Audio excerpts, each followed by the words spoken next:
میں ہوں ملک ظہیر بابر۔ طالبان کا وفد ایک بار پھر پاکستان کے دورے پر ہے۔ ملا غنی برادر کی سربراہی میں یہ وفد وزیر خارجہ شاہ محمود قریشی سے ملا ہے اور دیگر جو پاکستان کے جو اعلیٰ حکام ہیں ان سے بھی ملاقات متوقع ہے۔ پاکستان دوحہ امن معاہدے میں پاکستان نے کلیدی کردار ادا کیا ہے اور پاکستان نے یہ کوشش کی ہے کہ کسی طرح جنگ سے تباہ حال ملک افغانستان میں امن ہو۔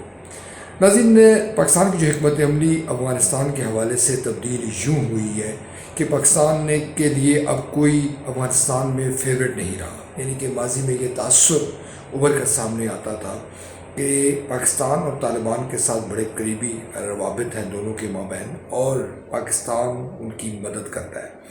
آپ کو یاد ہوگا کہ کس انداز میں پاکستان میں ڈرون حملے ہوئے، بالخصوص قبائلی علاقوں کو نشانہ بنایا گیا اور جو سیٹلڈ ایریا ہیں خیبر پختونخوا کے وہاں بھی ڈرون حملے ہوئے۔ اس کی بنیادی سبب یہ تھا کہ امریکہ بار بار یہ پاکستان سے تقاضا کرتا تھا کہ وہ افغانستان کی جو مدد درپردہ کر رہا ہے طالبان کی، افغان طالبان کی، وہ نہ کرے۔ پاکستان اس سے انکار کرتا رہا اور پاکستان بارہا یہ تقاضا کرتا رہا کہ افغانستان کے مسئلے کا حل صرف اور صرف مذاکرات ہیں اور امریکہ کو طالبان کے ساتھ مذاکرات کرنے چاہیے۔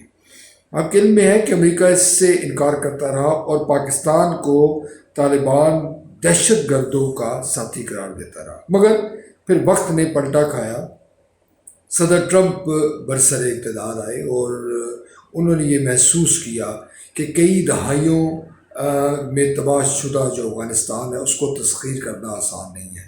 افغانوں کی جو مزاحمت ہے، وہ جو امریکہ کی جو فوجی طاقت ہے، جو معاشی طاقت ہے، وہ اس کے انڈر نہیں ہو سکتی، وہ اس کے تابع فرمان نہیں ہو سکتی۔ افغان مزاج کے لحاظ سے ایک ایسی قوم ہے جو کسی کی دسترس میں نہیں آ سکتے، جو بظاہر ہم کہہ سکتے ہیں کہ ناقابل تسخیر ہے۔ اس کی مثال یوں دی جاتی ہے کہ افغانستان میں برطانیہ نے شکست کھائی، پھر روس نے شکست کھائی اور اب تازہ ترین جو ہے امریکہ شکست سے دوچار ہوا۔ امریکہ یا اس کے جو اتحادی ہیں اس کو کچھ بھی نام دے دیں، مگر حقیقت میں یہ ہے کہ امریکہ یہ جنگ جیت نہیں سکا۔ مگر دوسری طرف یہ نقطہ نظر بھی نظر انداز کرنے کے قابل نہیں ہے کہ خود طالبان بھی یہ جنگ نہیں جیت سکے۔ طالبان نے جتنا نقصان اٹھایا اس جنگ میں، جانی و مالی نقصان اٹھایا، اس کی بھی ایک طویل تاریخ ہے اور جب مورخ لکھے گا کہ افغان طالبان کی جو حکمت عملی تھی یا ان کے جو فیصلے تھے اس کا نقصان کتنا افغانستان کو ہوا، پڑوسی ملکوں کو ہوا، پاکستان کو ہوا، تو وہ یہ معاملہ ایک الگ توجہ کا طالب ہے۔ یعنی اس کی مثال ہم یوں دے سکتے ہیں کہ جب 9/11 کا واقعہ ہوا اور جب امریکہ نے طالبان سے یہ بات کی کہ اسامہ بن لادن کو بے دخل کیا جائے یا اسامہ بن لادن کو ہمارے حوالے کیا جائے، تو طالبان اس سے انکاری ہو گئے۔ مگر اب جو دوحہ معاہدہ ہوا ہے اور اس کے جو تفصیلات سامنے آ رہی ہیں، اس میں یہ چیز سامنے آئی ہے کہ اس میں طالبان نے یہ بات تسلیم کی ہے کہ افغانستان میں القاعدہ کا نیٹ ورک نہیں پنپنے دیا جائے گا،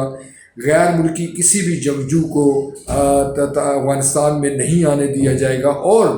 جو طالبان کا جو نیریٹو ہے بالخصوص جہاد کے متعلق اس کو نہیں پھیلایا جائے گا۔ یعنی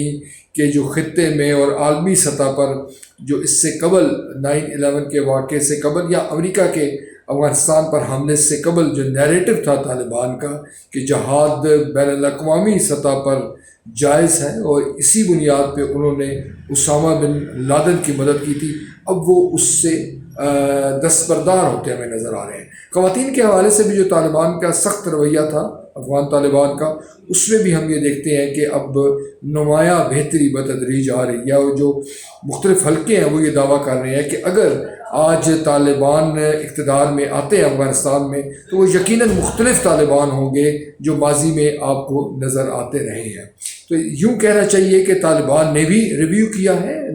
اپنا جو احتساب کیا ہے، عصر حاضر کے تقاضوں کے مطابق خود کو ڈھالنے کی کوشش کی ہے، اور خود امریکہ نے بھی جو اپنی حکمت عملی ہے اس میں بنیادی تبدیلی لائی ہے اور طالبان کو دہشت گرد قرار دینے کی بجائے اس کو ایک فریق قرار دیا ہے اور مذاکرات ہوئے ہیں۔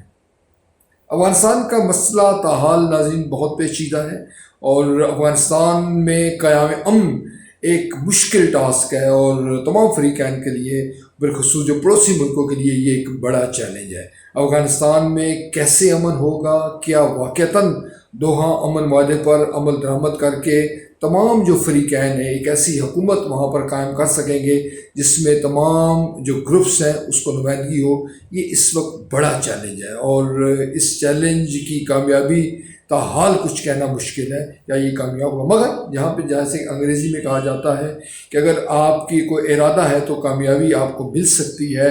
یہی معاملہ افغانستان سے جو منسلک تمام فریق ہیں ان کے ساتھ ہے۔ اگر وہ یہ کوشش کریں گے، اگر ان کی نیت ٹھیک ہوگی تو یقیناً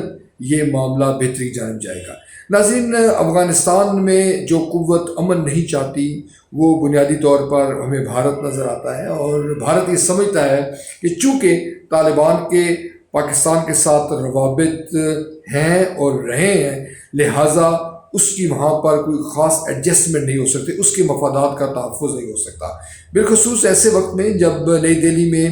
بی جے پی کی شکل میں مودی سرکار براجمان ہے۔ تو مودی سرکار انکمفرٹیبل فیل کر رہی ہے کہ افغان طالبان جو ہے وہ اقتدار میں آ جائے، یا افغان طالبان افغانستان کے اقتدار میں ایک بڑے سٹیک ہولڈر کے طور پر آ جائے۔ افغانستان میں اگر بھارت کی جو دخل اندازی ہے وہ جاری رہتی ہے، اور بھارت بات چیت کے ذریعے یا افغان طالبان کے ساتھ مل جل کے اپنے مسائل حل نہیں کرتا، تو یقیناً ہم یہ کہہ سکتے ہیں کہ افغانستان میں جو خدشات ہیں وہ آنے والے دنوں میں مزید بڑھ سکتے ہیں اور مسائل مزید پیدا ہو سکتے ہیں۔ ناظرین، پاکستان کی جو حکمت عملی ہے وہ اس میں اگر مگر کے باوجود آپ یقیناً یہ کہہ سکتے ہیں کہ پاکستان نے میچورٹی شو کی ہے، اور پاکستان اس وقت بتدریج تواتر کے ساتھ یہ کہتا چلا آ رہا ہے کہ وہ افغانستان میں ایک متفقہ حکومت چاہتا ہے، اور وہ افغانستان میں امن چاہتا ہے، کیونکہ افغانستان کا امن پاکستان کو سوٹ کرتا ہے، اس خطے کو سوٹ کرتا ہے اور دنیا کو سوٹ کرتا ہے۔